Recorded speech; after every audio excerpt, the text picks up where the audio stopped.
ఉన్నారు. రైట్ దిలీప్ గారు, మీరు ఆల్రెడీ జమ్మూ కాశ్మీర్లో పోస్ట్ సర్వే కూడా చేశామని చెప్తూ ఉన్నారు. లోకల్గా మీరు చాలా దగ్గరగా చూసారు అక్కడ ఉన్న సిచ్యువేషన్స్ అన్నీ కూడా. ప్రతికూల అంశాలు ఏం కనిపించాయి బీజేపీకి, అలాగే కాంగ్రెస్కి అనుకూలంగా అక్కడ ప్రజల అభిప్రాయం ఏం కనిపిస్తోంది? ఎందుకంటే ఇన్నేళ్లుగా అక్కడ కాంగ్రెస్ ఏలి ఉంది కాబట్టి. అంటే అక్కడ 2-3 ఫ్యాక్టర్స్ ఉంటాయి. Especially Jammu Kashmir is a special status enjoy చేసిన రాష్ట్రం సుదీర్ఘకాలం స్వతంత్రం వచ్చిన తర్వాత. అయితే దాని మీద భిన్నమైన అభిప్రాయాలు ఉన్నాయి. రాజకీయ అభిప్రాయాలు ఎట్లన్నా ఉండొచ్చు. నేను సెఫలాజికల్గా ఫీల్డ్లోకి వెళ్ళినప్పుడు ప్రజాభిప్రాయం పరిగణలోకి తీసుకుంటే వాళ్ళ 1, 2, 3 ఆస్పెక్ట్స్లలో 370 ఇష్యూ కాదు, బయటి ప్రపంచమంతా 370 గురించి మాట్లాడుతున్నారు. భారతదేశంలోనే కాకుండా యునైటెడ్ నేషన్ కూడా అది బయలాటరల్ ఇష్యూగా ట్రీట్ చేయడమా లేదు ఇంటర్నేషనల్ కమ్యూనిటీ అటెండ్ చేయడమా అని చర్చ జరుగుతున్న సమయంలో 370 రద్దు చేయడము మీకు క్రమంగా పరిణామాలను కనుక చూస్తే 2014లో ఎలక్షన్స్ అయినాయి, చిట్ట చివరి ఎలక్షన్స్. ఇప్పుడు జరిగిన ఎన్నికల కంటే ముందు 10 ఏళ్ల గ్యాప్. 14 ఎలక్షన్స్ తర్వాత ఏమైంది? అప్పుడు ప్రభుత్వం ఏర్పాటుకి ఎవరికి మెజారిటీ లేదు.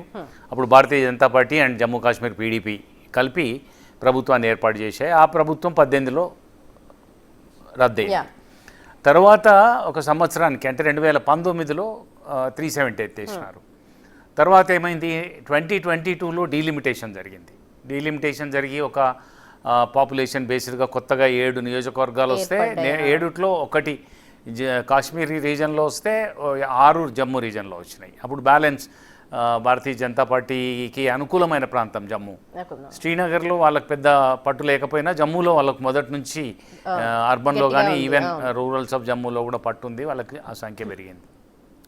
అట్లా చూసినప్పుడు ఈ 370 అనేది ఎంత అంటే సెంటిమెంట్ పరంగా చూసినప్పుడు భారతదేశంలో ఇంకే రాష్ట్రంలో లేనంత తీవ్రమైన మనోభావాలు ఉండే ప్రాంతం అది కాశ్మీర్. ఎందుకు అట్టుడికింది ఇంతకుముందు. అట్లాంటి 370 మీద అంటే మేము అభిప్రాయ సేకరణ చేసినప్పుడు వాళ్ళు 370 కంటే కూడా తీవ్రమైన నిరుద్యోగం గురించి చెప్పినారు, విద్యుత్ ఛార్జీల గురించి మాట్లాడినారు, శాంతి భద్రతల గురించి మాట్లాడినారు. ఒక 30% మంది ఒక స్పెసిఫిక్ క్వశ్చనేర్లో ఆ ప్రశ్న కూడా ఉంది శాంతి భద్రతల పరంగా. అంటే 30 మంది సాటిస్ఫాక్షన్ వ్యక్తం చేసినారు కూడా. కానీ 370ని మేము నిర్దిష్టంగా అడిగినప్పుడు వాళ్ళు ఏమన్నారంటే 370 ఎత్తేసినా లేని బాధ మాకు స్టేట్ హుడ్ తీసేసి యూనియన్ టెరిటరీగా చేయడం పట్ల ఉంది అనే. మనం ఇప్పుడు మీరు ఓటేయడానికి వెళ్ళేటప్పుడు మిమ్మల్ని ప్రభావితం చేసే అంశం ఏది అన్నప్పుడు రకరకాల వాళ్ళ నిరుద్యోగిత చెప్పినారు, ఇన్ఫ్లేషన్ ప్రైస్ రైజ్ చెప్పినారు, విద్యుత్ ఛార్జీలు చెప్పినారు, ఇట్లా చాలా చెప్పినారు, ల్యాక్ ఆఫ్ డెవలప్మెంట్ చెప్పినారు. ఇవన్నీ చెప్పిన వాళ్ళు 370 కూడా కాకతాళీయంగా చెప్పినారు. ఒకవేళ మనమందరం బయటి వాళ్ళం అనుకుంటున్నట్టుగానే వాళ్ళ మనోభావాలు బలంగా ఉండి 370 పట్లనే వాళ్ళు ఓట్ నిర్ణయాన్ని ప్రభావితం చేయాలి అని అనుకుంటే చెప్పలేం. మనం అంచనాలు వేసినట్టు మీరు అన్నారే ఇందాక, అన్ని సర్వేలు అట్లాగే చెప్తున్నాయి. అగ్రిగేషన్ అంటే పోల్ ఆఫ్ పోల్స్ అంటారు కదా, దాంట్లో కూడా వాళ్ళు ఎన్సీ అండ్ కాంగ్రెస్ కాంబినేషన్కే ఇచ్చారు. శ్రీనివాస్ గారు చెప్పినట్టు అది that is political view, but whereas mine is a psephological view. నేను ఆయన విభేదించాల్సిన అవసరం లేదు, ఆమోదించాల్సిన అవసరం లేదు. అయితే అట్లా చూసినప్పుడు ఒకవేళ 370 వాళ్ళ మైండ్ని ఇన్ఫ్లుయెన్స్ చేస్తే గనక వాళ్ళకి సందేహాలు ఉన్నాయి. ఎందుకంటే స్టేట్ హుడ్ అవుతుందో కాదో అని. స్టేట్ హుడ్ ఇవ్వాలి అనేది ఈవెన్ గవర్నమెంట్ ఆఫ్ ఇండియా కూడా, భారతీయ జనతా పార్టీ నేతృత్వంలోని ఇండియన్ గవర్నమెంట్ కూడా సెవరల్ టైమ్స్ మేము ఎన్నికలు నిర్వహిస్తాము, సందర్భం సమయం చూసి మేము వాళ్ళకి రాష్ట్ర హోదా కూడా ఇస్తాము అనే మాట కేంద్ర ప్రభుత్వం చెప్పింది. ఒకవేళ ఇస్తే వెల్ అండ్ గుడ్, వాళ్ళ సెంటిమెంట్స్ని గౌరవించినట్టు ఉంటుంది. ఇవ్వరేమో అన్న సందేహం వాళ్ళకు ఉంటే ఏమో ఈ ఎన్నికల ఫలితాల మీద ప్రభావితం చేస్తుందేమో. ఇంకా తినబోతూ రుచాడినట్టు ఎందుకు ఇంకొక గంట 2 గంటల్లో మనకు నంబర్సే వచ్చేస్తాయి. అది పరిస్థితి. Right, okay. శ్రీనివాస్ గారు, 370 అన్నది ఎక్కడా కూడా మనకు అంత లైమ్ లైట్లో కనిపించట్లేదు. బీజేపీ ఎంత ప్రతిష్టాత్మకంగా దాన్ని మొత్తం దేశమంతా చూపించిందో, కానీ అక్కడ లోకల్ ఇష్యూస్ అడ్రస్ చేయడంలో కాస్త వెనకడుగు, అంటే అక్కడ పబ్లిక్లో అలాంటి అభిప్రాయం ఉంది అని చెప్పి అక్కడ లోకల్గా తిరిగిన దిలీప్ రెడ్డి గారు చెప్తూ ఉన్నారు. గత 30-40 సంవత్సరాలుగా ఆ ప్రాంతంలోని యూత్ని, ఆ ప్రాంత ప్రజల్ని ఆ యొక్క ఈ హురియత్ కాన్ఫరెన్స్ కావచ్చు, లేకుంటే బయట దేశం యొక్క ఐఎస్ఐ ద్వారా ట్రైన్డ్ ఆ యొక్క కుట్ర ద్వారా కావచ్చు, ఆ ప్రజల్లో కొద్దిగా విషయం నాటకపోయింది ఉన్నది. అది మేము కాదనలేని సత్యం. వారిలో మార్పు ఓవర్ నైట్లో రాదు. మేము ఇంత పని చేసిన తర్వాత కూడా అక్కడ డిఫరెంట్ వ్యూస్ టీవీ ద్వారా విన్నాం, మేము చూస్తాం. మేము కొంతమంది మహిళలు, చదువుకున్న వాళ్ళు కూడా చాలా ప్రో బీజేపీకి మాట్లాడడం, లేదా పేదోళ్ళు కొద్దిమంది మత ఛాందస్వాదం ఉన్నటువంటి ఒక కుటుంబీకులు అందరూ కూడా బీజేపీకి వ్యతిరేకంగా మాట్లాడడం జరిగింది. సో సంహౌ మార్పు అన్నది మొదలైంది. బట్ ఎంత మేరకు మేము ఓట్లు పూల్ చేయగలుగుతాం అది ఇప్పుడే చెప్పలేని పరిస్థితి. కాశ్మీర్ వ్యాలీ గురించి ఐమ్ టాకింగ్ అబౌట్. సో ఇది మార్పు అయితే మొదలైంది. దీంట్లో ఏది కూడా కాదనని సత్యం. లేకుంటే అక్కడ అసలు నేను చూస్తున్న 35 years నుంచి కాశ్మీర్, 35 years కిందనే కూడా పోయినా, అక్కడ అసలు తిరిగే పరిస్థితి లేదు.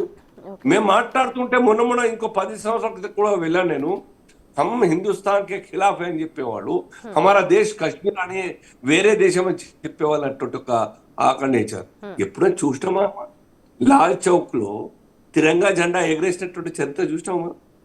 దాని కారణంగానే కదా మురళీ మనోహర్ జోషి గారు, నరేంద్ర మోదీ గారు పెద్ద యాత్ర, కాశ్మీర్ ఏక్తా యాత్ర అనే పేరు మీద తీసుకెళ్లి అక్కడ పెద్ద మొత్తంలో ఆ యొక్క జెండా ఎగరేసే కార్యక్రమంలో అరెస్ట్ అయ్యి బయటకు రావడం జరిగింది. అదే రోజు ప్రతిజ్ఞ పొందారు, నెక్స్ట్ టైం నేను వస్తే అధికారికంగానే ఈ యొక్క రాష్ట్రంలో లాల్ చౌక్ లో తిరంగా జెండా ఎగరేయడానికి వస్తానని చెప్పడం జరిగింది.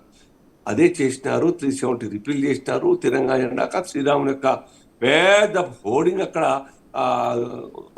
దీపాలతో వెలుగుతా ఉన్నాయి. అదే లాల్ చౌక్ మీద. That is the change.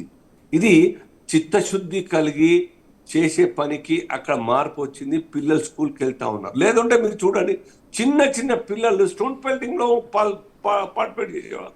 చిన్న ఎందుకు ఒక రాయి విసిరితే 50 రూపాయలు 100 రూపాయలు ఇస్తారు. ఆ రకంగా పిల్లల స్కూల్ బ్యాగులో రాళ్ళు పెట్టి పంపేవాళ్ళు. పెల్ట్ ఖాళీ చేసి వస్తే మీకు ఇచ్చే ఇది ఉన్నటువంటి సిచ్యువేషన్ నుంచి నా they have started attending schools regularly, college. అనేక మంది పిల్లలకు స్పోర్ట్స్ లో కావచ్చు, కాంపిటేటివ్ ఎగ్జామ్స్ లో కావచ్చు పార్టిసిపేట్ చేసి ఆ ఎంప్లాయ్మెంట్ సాధించుకోగలుగుతున్నారు. ఆల్రెడీ సినిమా షూటింగ్స్ అయితే ఉన్నాయి. కోట్ల మంది జనాలు అక్కడ వెళ్తా ఉన్నారు. అది మార్పు కాదా చెప్పండి? ఇంత అయినప్పటికీ కూడా rightly said by Shri Dilip గారు, అక్కడ ఇంకా మానసిక స్థితి మార్పుకు ఇంకా టైం పట్టేటువంటి అవకాశం ఉన్నట్టు కనపడతా ఉంది. మెజారిటీ ఓట్స్ మాకు రాకపోవచ్చు, సీట్లు మేము గెలవకపోవచ్చు, 1-6 గెలిచేటువంటి ఛాన్స్ ఉన్నది మేము అంచనా వేస్తున్నాం. అయినా it will definitely take some time. ఇంకొక 3-4 ఏళ్ల తర్వాత మా సర్కార్ మార్పు అక్కడ చూపిస్తా ఉన్నది. దానికి రియలైజ్ అవుతారు. ఇంకా బలపడతాం అక్కడ. రైట్, మార్పు అయితే స్టార్ట్ అయింది అంటున్నారు. అయితే ఈ ఎన్నికల్లో మరి ఎలా మార్పు కనిపిస్తుంది, మీకు ఎంతవరకు పట్టం కడతారు అన్నది మనకు మరి కొద్దిసేపటి